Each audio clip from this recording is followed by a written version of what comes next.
Hello दोस्तों, मेरे channel में आपका स्वागत है। आज एक नई कहानी के साथ फिर से प्रस्तुत हुई हूँ। आज की कहानी है आपके बेटे की इकलौती बहू हूँ। कितनी खुश थी आज सुमेधा जी। आज बेटे का प्रमोशन हुआ है तो बीमार होने के बावजूद भी अपने हाथों से रसोई में जाकर उसकी पसंद का खाना और खास हलवा बनाने में लगी हुई थी। आखिर उनके बेटे सुजय को उनके हाथ का बना हुआ हलवा बहुत पसंद आता था। बचपन में जब भी वो बहुत खुश होता था तो माँ से हलवा जरूर बनवा कर खाता था। हलवा बनवा कर बर्तन में निकाल कर अभी खा ही रहा था कि बाहर कार के हॉर्न की आवाज़ आई।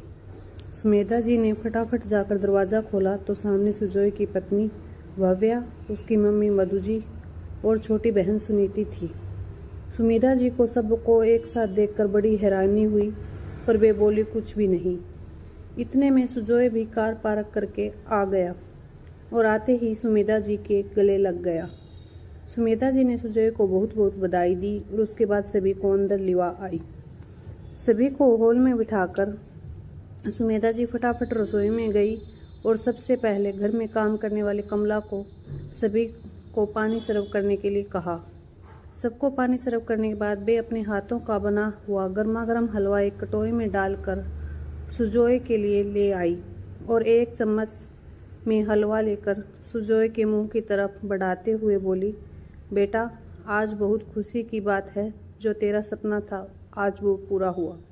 बहुत मेहनत की थी तूने इसके लिए, इसीलिए आज मैंने तेरी पसंद का खाना बनाया है और देख खास तेरे लिए ये हलवा बनाया है, ले मुंह मीठा कर। इससे पहले कि सुजय कुछ कहता या वो हलवा मुंह में लेता, भव्या बीच में बोल पड़ी, अरे मम्मी जी, ये क्या कर रही हैं आप? सुजय ये नहीं खाएगा। और खाना बनाने से पहले कम से कम पूछ तो लेती। हम लोग तो बाहर पार्टी करके आए हैं, सुजय भी खाना खा पी कर आया है। भव्या की बातों को सुनकर सुमेधा जी के हाथ वहीं रुक गए। उन्होंने प्रश्न भरी नज़रों से सुजय की तरफ देखा तो सुजय ने कहा, हाँ मम्मी, आज प्रमोशन मिलने की खुशी में भव्या और सुनीति पार्टी मांग रहे थे तो सोचा आज बाहर ही खाना खा लेते हैं। सुनकर सुमेधा जी कटोरी लेकर अब वापस रसोई की तरफ जाने लगी तो सुजय ने रोक लिया। अरे पर मम्मी, हलवा लेकर कहाँ जा रही हो? मेरे पेट में इतनी तो जगह है कि मैं आपके हाथ का बना हलवा खा सकता हूँ।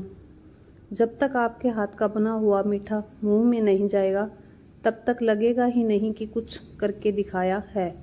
और सुमेधा जी के हाथों से कटोरी लेकर 2-3 चम्मच हलवे के फटाफट अपने मुंह में रख लिए।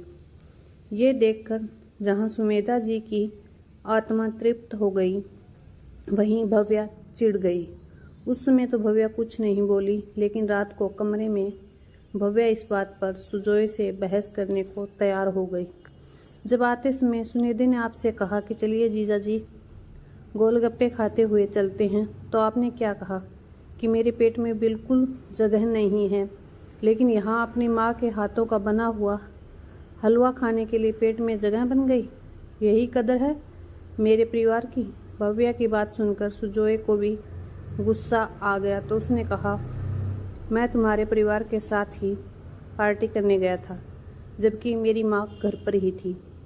तब तुम्हें इसका ख्याल नहीं आया था?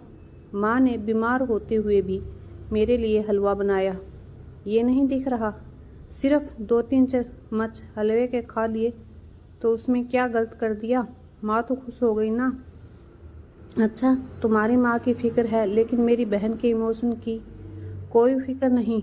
अरे इतना तो तुम्हारी माँ को सोचना चाहिए था कि इकलौते बेटे बहू हैं तो उन्हीं की खुशी में खुश हो ले, लेकिन नहीं, बीच बीच में अपने टांग जरूर अड़ाती है। दोनों अपने कमरे में बहस कर रहे थे और ये बातें बाहर सुमेधा जी को सुनाई दे रही थी।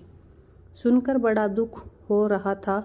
जहाँ तक हो सके वो भी कोशिश करती थी, कभी भी अपने बेटे बहू की ज़िंदगी में इंटरफेयर नहीं करती थी, लेकिन उसके बावजूद भी कुछ लोग समझना ही ना चाहे तो उसका क्या करें। इतना प्यार और अपनापन देने के बावजूद भी भव्या को हमेशा समस्या ही रही। यहाँ तक कि समदन जी भी उसके साथ होती थी, लेकिन कभी अपनी बेटी को नहीं समझाती थी। जब भी कोई बात होती भव्या यही मुद्दा उठाती, इकलौते बेटे बहू हैं, कुछ तो माँ को भी ख्याल रखना चाहिए, हमारी खुशियों के बारे में सोचना चाहिए। पर नहीं, उन्हें तो खुद से ही फुर्सत नहीं। आए दिन बीमारी का बहाना लेकर बैठी रहेंगी और फालतू के खर्चे कराती रहेंगी। अभी पिछले महीने की ही बात है, भव्या ने घर पर किटी पार्टी ऑर्गेनाइज की थी।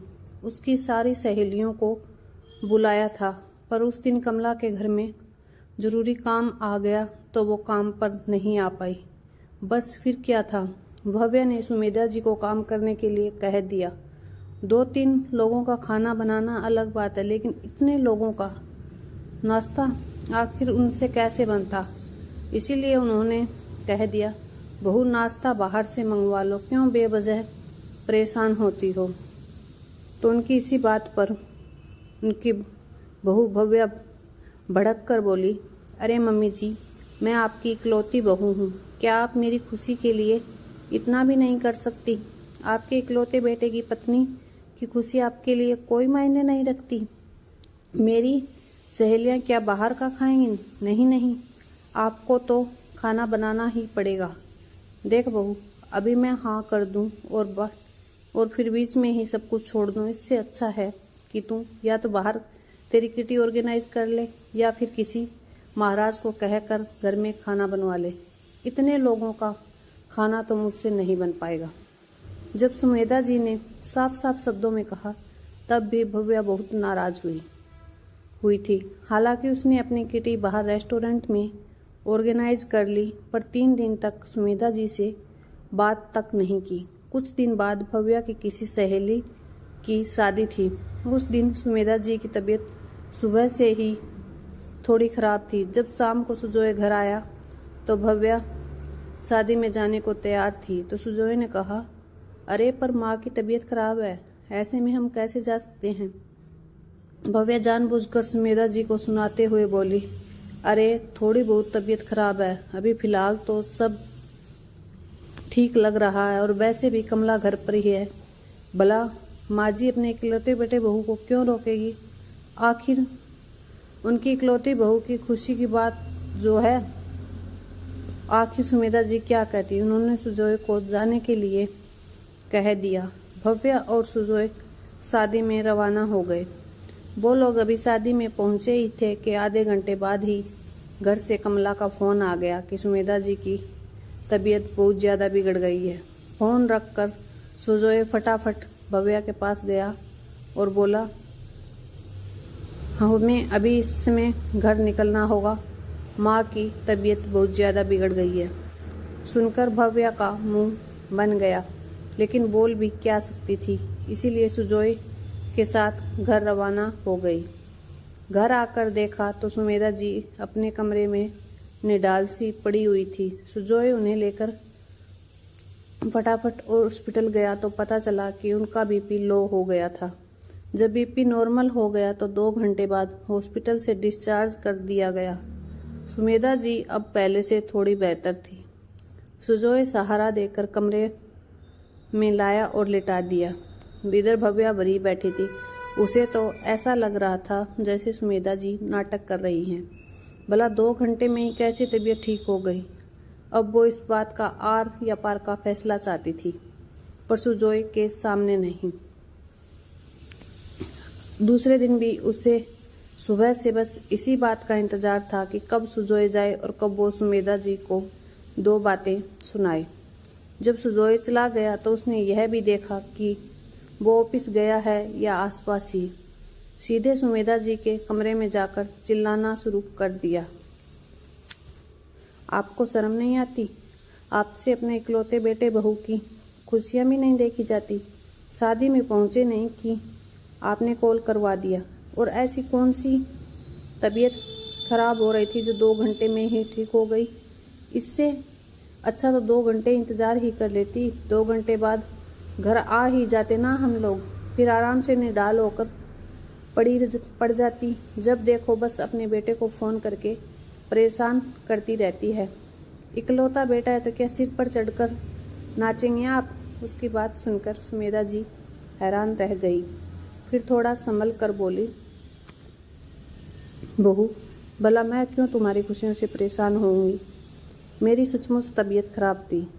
पर फिर भी भव्या का गुस्सा ठंडा नहीं हुआ। वो और जोर से चिल्लाते हुए बोली, अरे सच में तबीयत खराब थी तो थोड़ा सा सब्र कर लेती, इतनी देर में मर थोड़ी ना जाती।